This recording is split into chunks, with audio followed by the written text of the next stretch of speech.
नमस्कार दर्शकों।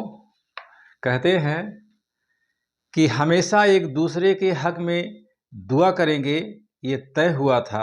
मिलके बिछड़े मगर तुम ही से वफा करेंगे, ये तय हुआ था। आज की कहानी कुछ इसी तरीके से बयां किया जा रहा है आपके सामने।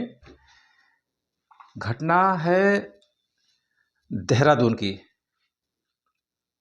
अनुपमा गुलाटी एक ऐसा नाम, और इनकी एक ऐसी जघन्य हत्या हुई, और हत्या करने वाला कोई और नहीं, इनका प्रेमी जो सॉफ्टवेयर इंजीनियर है।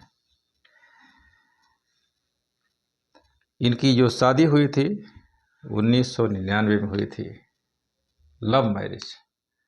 बात जब लव मैरिज की आती है तो अक्सर हमारे दिल में एक चुभन सी आ जाती है कि आखिर लव मैरिज इतना असफल क्यों होता है।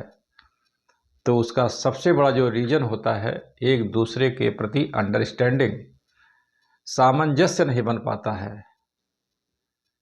ये मुख्य वजह होती है। शादी हुई, लड़की अनुपमा दिल्ली की थी और वो देहरादून के थे। सॉफ्टवेयर इंजीनियर हैं राजेश गुलाटी। लेकिन किसी बात पे डेली कुछ ना कुछ झगड़ा होता रहता था। ऐसा हम पेपर में पढ़े थे, दैनिक भास्कर वगैरह में, जिसमें ऐसा लिखा है कि दोनों के बीच हमेशा कुछ न कुछ कहा सुनी होती रहती थी।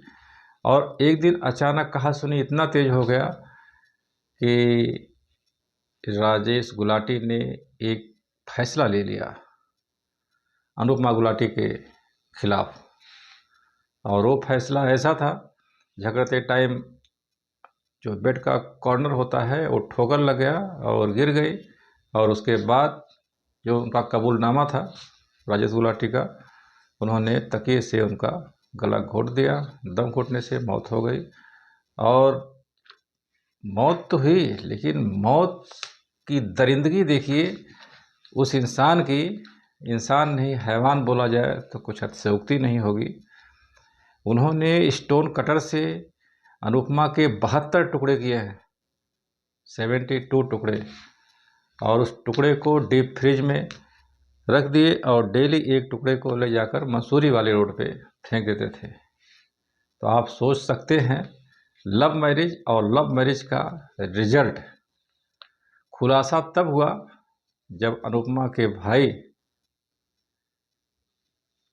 उनको फ़ोन किए 3-4 बार, फ़ोन नहीं मतलब आंसर मिला।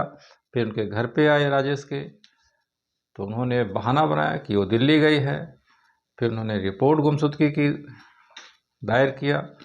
और बात खुली जब सिद्धांत, जो उनके भाई हैं अनुपमा के, उन्होंने पीछे पड़ के पुलिस से अपना पूरा इंक्वायरी करवाया। और जब वो रिजल्ट सामने आया, उस खुलासा हुआ हत्या का, तो एकदम दहल गया पूरा देहरादून से लेके दिल्ली तक। ऐसी घटनाएं, ऐसा भयावह, और उस बॉडी के साथ ऐसी दरिंदगी, इसे हम आप सोच के एक बार सहम जाएंगे। तो आखिर क्यों लव मैरिज इतना असफल होता है? इसकी सबसे बड़ी जो वजह है यही है, दोनों के बीच में अंडरस्टैंडिंग, एक दूसरे को समझने की, और एक दूसरे की प्रति जो आदर है, जो प्रेम है, वो रह नहीं जाता है। और उससे भी खास वजह है कि कोई भी जब रिश्ता होता है, जो ईगो आ जाता है आगे, वो सबसे बड़ी चीज़ है। तो ईगो नहीं आना चाहिए।